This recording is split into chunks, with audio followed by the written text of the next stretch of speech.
अस्सलाम वालेकुम। मेरा नाम रहमत अली है।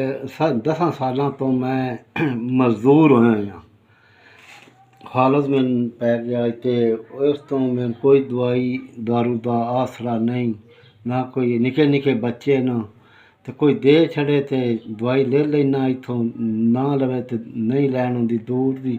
इतने पैसे दी हिम्मत ही नहीं किसी चंगे डॉक्टर को मैं जावां जो मैं बच जावां। टुरन मेरे को नहीं होंदा इंज यार, बड्डे डिग पौना ते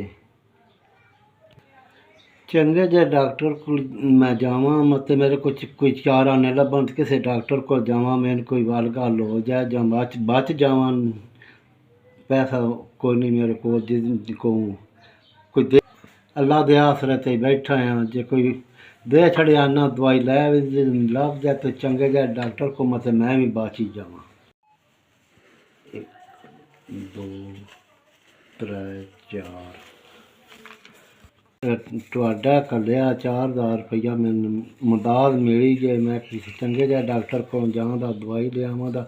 ਅੱਲਾਹ ਤਾਲਾ ਤੁਹਾਡਾ ਭਲਾ ਕਰੇ, ਤੰਦਰੁਸਤੀ ਦੇਵੇ, ਤੁਹਾਡੇ ਬੱਚਿਆਂ ਦੀ ਜ਼ਿੰਦਗੀ ਦੇ ਮਾਂ ਪਿਓ ਦੀ ਜ਼ਿੰਦਗੀ ਹੋਵੇ, ਭੈਣਾਂ ਭਰਾਵਾਂ ਦੀ ਜ਼ਿੰਦਗੀ ਹੋਵੇ। ਕਰਮ ਕਰੇ ਅੱਲਾ ਤੇਰੇ ਤੇ ਵੀ ਸਿਹਤ ਤੇ ਵੀ। मैं बीमार हाँ, मैं दवाई देंगा तो करम करे तो सही बादशाह।